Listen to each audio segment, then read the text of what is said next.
Alors les amis, je suis ici dans un lieu idyllique de rêve à Châteaudet avec l'incroyable Esther Mottier dont je suis vraiment tombée amoureuse, on peut dire, avec cet incroyable projet Votre Cercle de Vie. C'est une femme agriculteur. Elles ont un jardin permaculture, plein d'animaux, mais plus que ça, bien sûr bio et dynamique. Mais bien plus que ça, parce qu'elle réfléchit vraiment à notre monde de demain, comme peu de gens que je connais. Et en fait, elle a des solutions, comment on va pouvoir collaborer, cohabiter, vivre demain en parfaite harmonie avec la nature. C'est juste tellement beau. Et là, on est sur un champ, là derrière. On voit là, le cœur. Ça, c'est vraiment le cœur, c'est vraiment le cœur ici. Et on est sur un champ où ils vont créer un immense hôtel, ferme, tout avec une station d'épuration intégrée, mais c'est tellement fou. Donc on est là, c'est elle maintenant qui va pouvoir nous raconter un petit peu. Moi je suis sous le charme total. Elle organise, donc on peut venir ici aussi aider, travailler, vraiment toucher la terre. C'est tellement touchant et je crois que ça va vraiment changer notre monde quand on va de plus en plus s'intéresser à ça, de venir toucher vraiment ces terres, de réfléchir à autre chose parce qu'on est toujours un peu dans les mêmes schémas. Voilà. Esther, raconte-nous un petit peu. Regarde un petit peu là devant aussi. Raconte-nous un petit peu, Esther. J'ai déjà fait une interview avec elle en allemand et je me suis dit, non, il faut absolument que je le fasse aussi en français. Elle a 2 enfants qui font du homeschooling aussi, donc c'est fou. C'est fou ce qui se passe ici. On est vraiment déjà dans le nouveau monde. Raconte un peu. Alors, oui, le nouveau monde, peut-être c'est ça un bon départ pour moi pour commencer. Depuis enfant, j'avais le rêve de pouvoir contribuer dans notre société aujourd'hui à un changement, dans une direction où la nature, le lien entre les animaux, les plantes et l'humain au centre, et puis que chacun est juste de la manière comme il est perçu comme la personne, l'individu magnifique et parfait qu'il est, oui. Et qui peut sentir vraiment cette connexion d'une manière plus proche. Et alors que j'ai fait connaissance de mon mari en 2002, ça fait quelques temps maintenant, lui il avait aussi une approche comme ça vis-à-vis de sa terre, donc c'est le patrimoine de sa famille qu'on a la chance d'avoir pu reprendre, d'avoir pu racheter et puis de créer ou réaliser notre rêve ici. Et on a passé des heures et des nuits et des jours à discuter, à échanger, à partager, à rencontrer des personnes qui ont cette même idée, peut-être aussi une idéologie, oui, quand même, peut-être une utopie des fois. Moi j'aime beaucoup l'utopie vivante, de créer quelque chose aujourd'hui et puis pas toujours donner la responsabilité aux autres, de dire c'est les autres qui doivent se comporter autrement, c'est les autres qui doivent trouver des solutions. Non, c'est soi-même qu'on doit apporter la solution qu'on aimerait voir pour ce monde. Et alors on a commencé avec 4 vaches il y a bien des années en arrière. Moi j'ai grandi avec des vaches, Nicolas aussi. Donc pour moi un animal très important, très ancré, très calme dans sa manière d'être. Des vaches qui portent leurs cornes avec fierté, qui sont liées, qui sont connectées à tout. Et parmi ça, créer un lieu où les gens peuvent être en contact avec des vaches comme ça. Donc, tu as le nouveau centre où tu as parlé un peu. C'est le but d'avoir vraiment les animaux qui cohabitent avec les plantes, mais aussi les gens. Donc, oui. Il y a des chambres d'hôtel, il y a des salles de séminaire, mais il y a aussi des cabinets de naturopathie. Il y a la médecine traditionnelle qui fusionne avec la médecine parallèle. Donc, de créer ces symbioses entre les différentes solutions, aux possibilités, aux chances qu'on a pour ce monde, pour vraiment créer quelque chose qui est simple à la fois, oui. Mais qui est en symbiose avec le tout et qui respecte. Et montrer l'exemple. Oui. Parce que le monde, il a besoin d'exemples. Et toi, tu es un exemple pour plein de choses, en fait. Aussi de la manière, maintenant, comment tu contribues. Donc, en fait, tu crées maintenant, c'est des paniers de nourriture. Donc, les gens te donnent un certain montant. Et pendant 10 ans, ils reçoivent toutes les 2 semaines, pour un petit surplus, chez eux à la maison, la nourriture pour 1 semaine. Oui. C'est ça, plus ou moins. Oui, c'est exactement ça. Donc, l'idée, le nouveau, tu sais, quand tu commences avec quelque chose comme ça, tu fais connaissance de plus en plus de personnes. Et plus que les gens te connaissent, eux, ils te mettent en réseau avec d'autres personnes. Puis on a eu beaucoup de téléphones durant ces 2 dernières années, des agriculteurs qui cherchaient des solutions eux aussi pour leurs produits qui créent avec tellement beaucoup d'amour, avec tellement beaucoup de respect. On parle beaucoup de l'agriculture qui pollue, mais il y a aussi ce monde des agriculteurs qui sont agriculteurs avec corps, âme et esprit. Et puis, je leur ai dit, écoutez, je vais y réfléchir, je reviendrai quand j'aurai trouvé des solutions. Et là, en fait, en discutant avec un ami aussi, tout à coup, on a eu cette idée, puis on a dit, mais attends, si les gens peuvent participer d'une côte en donnant un certain montant justement pour la construction du projet, et en retour, ils reçoivent de l'alimentation et des aliments et des produits de la naturopathie aussi, qui prennent soin de leur propre vie, faits par des gens qui sont en amour avec cette terre. Et avec les gens à qui ils le donnent aussi. Oui, complètement. Ça, oui. Et puis qu'ils le font pour tu sais, quand tu produis pour la personne et que tu sais qui mange tes aliments, c'est un autre univers. Oui, c'est très différent parce que on pense beaucoup aux personnes qui consomment nos produits après et avec cette même conscience aussi d'une manière avec le respect et l'amour, et ça c'est très important. Et ces paniers, en fait, c'est des paniers qui sont remplis d'amour des différents agriculteurs qui cultivent pour ces gens qui ont de l'amour pour cette terre et qui veulent aider au changement. Donc ça c'est une des dernières initiatives qu'on a lancées maintenant, et de voir les agriculteurs. Tu sais, quand j'en ai téléphoné à plusieurs pour leur dire expliquer ce qu'on avait envie de faire. Ce matin, il y en a un qui m'a amené des légumes au magasin, pour la vente au magasin. Et tu as la fierté avec la manière comme il apporte ce qu'ils ont produit. Oui, j'imagine. Je ne sais pas. J'ai l'impression que les solutions sont très simples. Finalement, il faut juste qu'on se soutienne. Il faut juste qu'on regarde chacun autour de soi-même. Qu'est-ce qui se passe autour de nous? Qui c'est qui est autour de nous? Et qu'est-ce qu'on peut faire ensemble? Et d'avoir fait ta connaissance, moi j'étais tellement contente parce que je sais que tu partes aussi cet esprit de vouloir partager, de vouloir inspirer à des solutions avec des gens qui en ont cherché et trouvé pour leur univers autour d'eux, et de créer ces liens avec les différentes choses. Je pense que c'est vraiment très important à l'heure aujourd'hui avec toutes les enjeux qu'on a à résoudre. Dehors, parce que c'est vrai qu'on n'en lit pas dans les grands journaux ce que vous faites là. Ouais, c'est vrai. Et ça c'est... Ouais, bon, ça va venir. Hein. Ça va venir. Ça va venir. Hein. On est d'accord. Là, c'est une vague qui vous arrive en ce moment, on est d'accord. C'est une vague de bienveillance, d'amitié, de reconnaissance pour votre travail. Oui. C'est fou. Et surtout aussi avec ce fameux Covid-19, que je vois bien les enjeux ou les complications que ça apporte pour certains, mais la chance que ça apporte, dans le sens de prise de conscience et la reconnaissance des gens. Que ce soit par exemple dans le domaine agricole, je trouve que c'est un bon exemple parce qu'il y a beaucoup de gens qui se mobilisent, que tout à coup, le fait qu'ils n'ont plus pu aller chercher tous les aliments comme ils avaient l'habitude avant dans leur grande surface, ils ont commencé à se retourner autour d'eux, puis ils ont réalisé qu'en fait, ils ont des gens autour de eux qui produisent tout le temps des aliments qui sont vendus et puis qui trafiquent tellement loin, qui sont transportés très loin pour être de nouveau ramenés après dans leur village, et ça ne fait pas de sens. Non, et du coup, d'observer comme les gens découvrent ça, c'est très très beau. Je vois beaucoup l'espoir chez les gens aussi, tous les jours. Là, aujourd'hui, je suis au magasin, le reste de la journée, et tu as cet échange avec les gens qui ont trouvé des solutions, puis qui te racontent. Ah, il y en a un, il est ramoneur, il est en train de développer une lessive avec les cendres. Ah oui, j'ai entendu ça déjà. Et c'est tellement super, un ramoneur. Ah oui. Je trouve ça... Comment tu fais, juste pour savoir, comment tu fais en fait la lessive avec les cendres? Alors c'est en faisant c'est que des cendres avec de l'eau, qui est laissé macérer. Et puis après le processus, il faudra voir une fois avec lui comment il le fait exactement. Parce que moi j'ai déjà entendu, simplement tu prends la cendre et tu mets carrément dans la machine, plus ou moins. Ouais. Et puis après tu mettras à la machine. Mais il y a différentes approches. Donc, lui il est en train de faire des tests maintenant pour pouvoir le vendre en vrac. Nous on va le prendre au magasin par exemple aussi. Puis il y a différents poids. Donc, ça c'est du recyclage. Oui, ça c'est vraiment... C'est pour ça que je dis on a tellement beaucoup de solutions. Il suffit juste d'observer la nature, parce que la nature...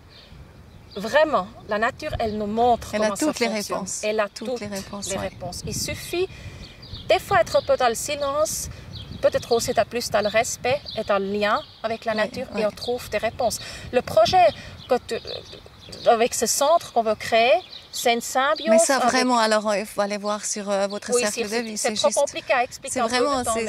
Mais la base de tout ça, c'est vraiment d'essayer au mieux d'interpréter ces différentes symbioses qu'on constate dans la nature et de les faire intervenir.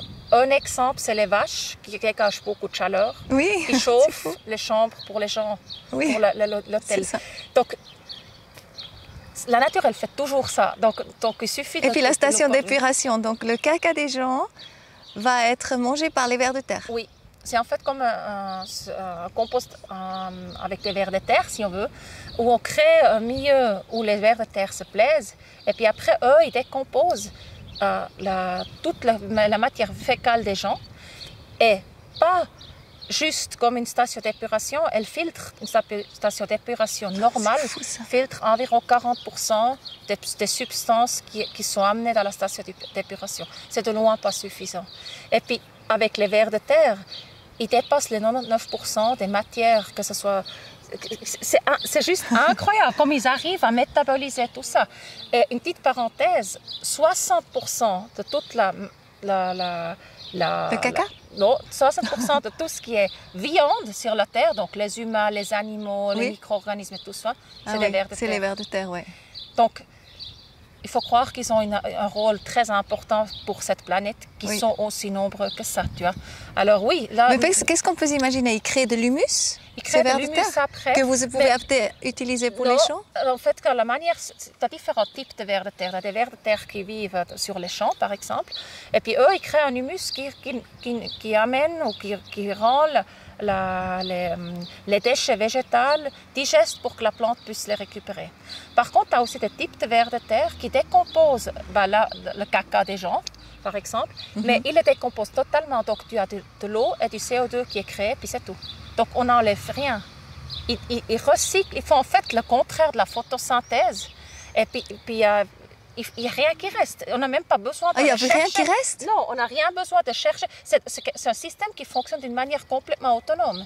Il décompose, c'est vraiment le contraire de la photosynthèse. Mais après, il n'y a plus rien? Il reste toujours la même couche de la terre. Non. Et tu n'as pas besoin... Parce que ça, c'était un peu ma crainte quand je dis, tu vois, c'est quand même... Il faut aller rechercher... Dans ce compost de matière fécale, c'est plus compliqué aussi avec ceux qui collaborent avec nous. Bien en fait, pas du tout. Les composts restent toujours au même niveau. C'est juste, ils ont appris à faire l'inverse, la photosynthèse, que la plante, elle fait plus tard. Et puis du coup, ils décomposent complètement tout ce que nous, on amène en état humain. Donc on peut dire, là, ce que vous êtes en train de créer, vous êtes vraiment presque à la pointe de tout ce qui est le mieux aujourd'hui au niveau des matières. Bien sûr, les formes géométriques sacrées. Ouais. Vous avez bien sûr le feng shui. Mais tu as un environnement de gens juste exceptionnels qui t'apportent toutes ces solutions. Tu es extrêmement bien entouré. Ouais. Et est-ce que tu penses vraiment, parce qu'aussi la Suisse, elle aide, hein, la Suisse, c'est je crois le canton, ou ici même Châteaudet, t'aide à mettre ça sur place. Alors le canton et la Confédération soutiennent le projet exactement. Au point de vue communal, ça c'est plus un soutien pour tout ce qui est lien, des dossiers à remplir et tout ça. Donc on est vraiment bien entouré. Et tu dis ces solutions, oui, on a essayé pendant 10 ans de créer un lien entre un travail énorme qui a été fait par beaucoup de personnes qui ont cherché des solutions pour créer de l'énergie. Donc on intègre un système de création de biogaz individuel, donc des stations très petites qui ne polluent rien du tout. C'est un agriculteur qui a développé ça depuis 30 ans, il est sur ce sujet, où justement la station d'épuration, c'est quelqu'un qui vient du pays d'en haut aussi, qui a fait... C'est sa passion de sa vie de trouver des solutions pour traiter les eaux usées. Donc nous, je dis toujours, finalement, on n'a pas inventé grand-chose. On a juste réalisé qu'il faut créer les liens. Il faut absolument qu'on utilise tout ce savoir-faire des gens. Bien sûr, évidemment. Et puis ce qu'on a fait, ça c'est l'intelligence, ça s'appelle. Oui. Alors, non, je trouve vraiment... Et la collaboration. Et ça fait sens. Et puis ça fait plaisir à tout le monde. Et l'unité, parce que c'est un projet commun. Ouais. Et c'est comme un organisme. Je dis toujours que ça ne nous sert à rien si un corps, il est tout seul. Et puis il va tout seul, il ne va pas apporter grand-chose. Mais si tous les systèmes d'organes se mettent ensemble, donc c'est pour ça aussi qu'on dit toujours ces nouveaux bâtiments ou ce lieu avec tous ces jardins pédagogiques et tout ce qui va se créer autour aussi, c'est un organisme vivant qui a pris les connaissances et l'expérience de toutes sortes de personnes qui ont vraiment mis tout leur cœur, toute leur vie dans de la recherche. Ouais, ça se ressent. Et puis on met ça ensemble. Et moi, je me sens vraiment bénie de la manière comme la chance que j'ai de pouvoir accompagner un projet comme celui-ci et de faire connaissance. Nous tous, c'est d'avoir aussi. Oui, non, ça fait vraiment très plaisir de faire connaissance de toutes ces personnes. Au cœur. Et j'ai juste une question personnelle parce que jusqu'à maintenant, j'ai toujours préféré ou j'ai toujours pris le local où je savais jamais choisir entre le local et le bio. Et maintenant, j'ai commencé à comprendre en fait que l'histoire de l'humus justement, que tout ce que pesticides et puis engrais industriels bien sûr, ça détruit vraiment l'humus et qu'on a un grand problème ici dans le monde, que 50% de l'humus est déjà détruit. Et là, je commence à vraiment de bon cœur de vraiment choisir plutôt bio, mais qui vient de petit peu plus loin que local. Et quelque part, je suis quand même pas super contente. Mais est-ce que c'est juste ou... Alors, oui, moi je pense qu'il faut vraiment voir la manière... Le label, c'est une chose. Je pense pour vraiment pouvoir faire un choix, ce qui concerne à tes habitudes et tes besoins, il faut commencer déjà, bien sûr, dans ton alentour, de discuter avec les personnes comment ils produisent. Parce que tu peux avoir un agriculteur qui est en conventionnel, mais qui produit quand même avec du respect. Et tu en as d'autres qui sont plus encore dans la dimension, comme ils ont appris quand même dans leur formation, à essayer à optimiser la quantité. Et ça, ce n'est pas forcément le choix qu'il faudrait faire. Parce que là, à ce moment-là, tu vas te retrouver avec une production qui travaille avec des engrais chimiques et des pesticides. Oui, et ça, aujourd'hui, je crois vraiment qu'il faut éviter. Donc moi je cherche le plus proche possible et puis le plus loin nécessaire. Mais il faut que ce soit une agriculture respectueuse. Pour moi, c'est vraiment obligatoire. Moi, je ne vais pas soutenir quelque chose qui a été produit avec des engrais. Ça, c'est pas pensant, parce que ça oxyde la terre, ça crée un problème que le sol n'a plus la possibilité de retenir l'eau. Et également, tous les micro-organismes dans le sol, ils meurent avec les engrais artificiels. Et c'est eux notre richesse. C'est un peuple énorme qui est la richesse de cette planète. Et ça, il faut la préserver à tout prix. On parle de nos vers de terre. Vers de terre, mais aussi tous les micro-organismes. D'accord. Tu sais, tu en as plein qui créent en fait une espèce de métabolisme pour que les choses, les nutriments deviennent assimilables pour les plantes. Oui. Et c'est très très important. Et si tu travailles avec des engrais artificiels à répétition, après 10 ans, ils disparaissent totalement. Donc ça, c'est vraiment délicat.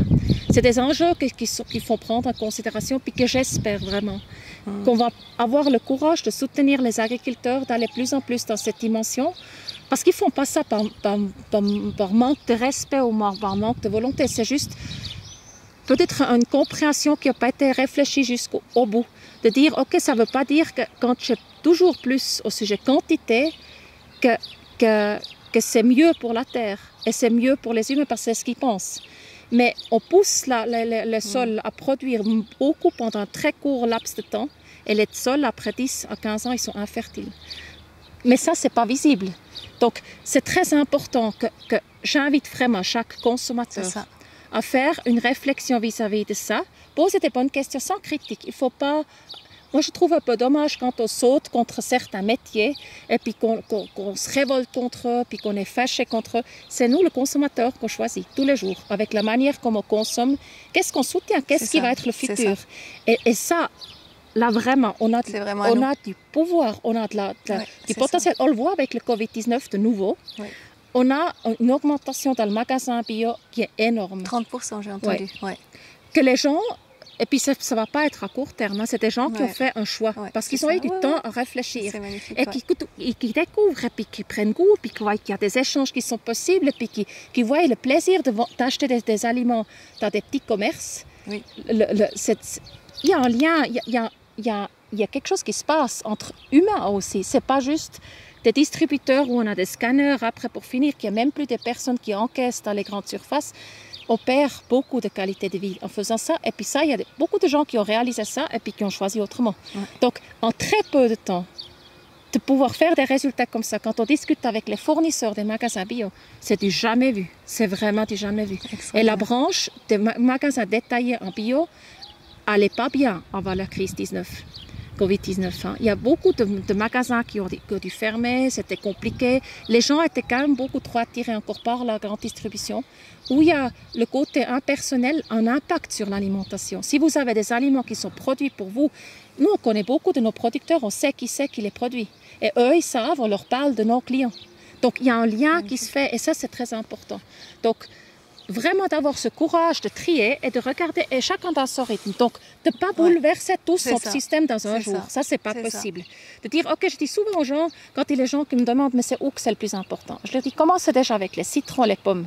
C'est des fruits qui sont très beaucoup traités en conventionnel. Et ainsi, quand vous avez pris votre habitude, vous continuez avec le prochain, et le prochain, et le prochain, puis un jour, ça tourne parce que ça devient une évidence. Pour moi, ça s'est passé depuis vraiment que je te connais. Hein. Ah, ça me fait très plaisir. Ça me fait très plaisir. Voilà, donc Esther Mottier, Châteaudet, votre cercle de vie avec ton mari Nicolas, tes enfants Laurent et Alicia. Et ce monde extraordinaire. Merci Coco à toi. Merci. Merci vraiment. Merci à toi. C'est vraiment important ce que tu fais. Merci, merci, merci. Waouh.